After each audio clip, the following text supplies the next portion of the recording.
BJP की हवा हुई लीक। वेस्टर्न यूपी में सपा की होगी ऐतिहासिक जीत।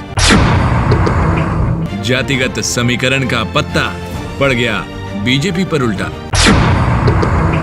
बात ज्यादा पुरानी नहीं है, साल 2013 की ही बात है, जब मुजफ्फरनगर में दंगे हुए थे। चोट की नोक पर वोट का मलहम लगाकर बीजेपी ने जाटों को बखूबी साधा था।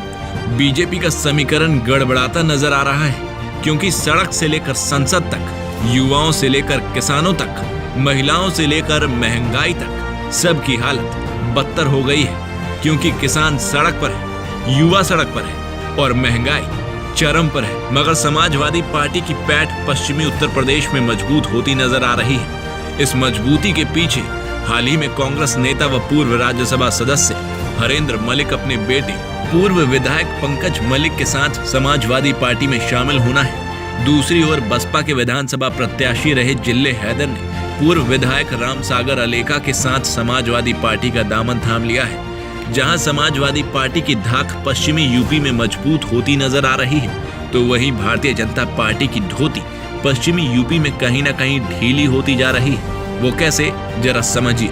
पश्चिमी यूपी के मुजफ्फरनगर की महापंचायत से किसान नेताओं ने उत्तर प्रदेश के 2022 विधानसभा चुनाव में बीजेपी को वोट से चोट देने का ऐलान किया था। किसान आंदोलन की नाराजगी और जाट वोटों के कटने के काट की तलाश में जुटी बीजेपी पश्चिमी यूपी में छोटी छोटी जातियों को सहेजने में लगी है। इसके लिए सीएम योगी आदित्यनाथ ने खुद ही मोर्चा संभाल लिया है। मगर अब क्या करें, योगी जी का पैतरा खुद उल्टा उन पर ही भारी पड़ गया।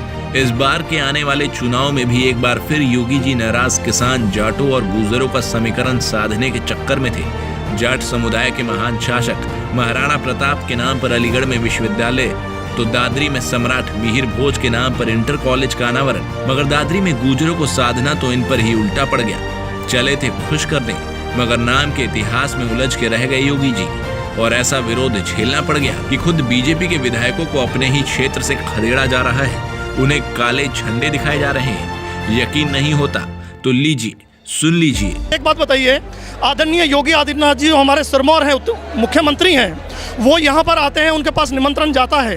वो कॉलेज से एक संस्था जाती है, निमंत्रण पत्र देती है, सम्राट गुर्जर मिहिर भोज उसमें लिखा होता है। तो क्या वो यहाँ अनावरण करने आ रहे हैं, उनको पता नहीं है? अभी दादरी गुर्जरों की है, यहाँ पर सारी बेल्ट गुर्जरों की है, जो संस्था बना रही है वो गुर्जरों की है, जो कॉलेज है वो गुर्जरों का है, जो पैसा मूर्ति में लगा वो गुर्जरों का है। तो आप वहाँ जाकर जब ये कह दोगे कि भाई मैं मानता हूँ, अगर वो ये कहते हैं कि जो सम्राट लोग होते हैं, जो महान लोग होते हैं, वो संपूर्ण देश के होते हैं, मैं मान दिया।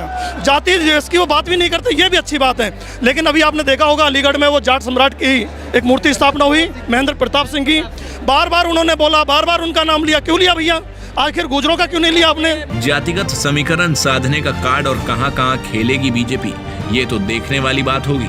फिलहाल अलग अलग पार्टियों से नेता निकलकर समाजवाद में शामिल हो रहे हैं, क्योंकि जनता का इरादा साफ है, यूपी से बीजेपी को हटाना है और समाजवाद को बसाना है।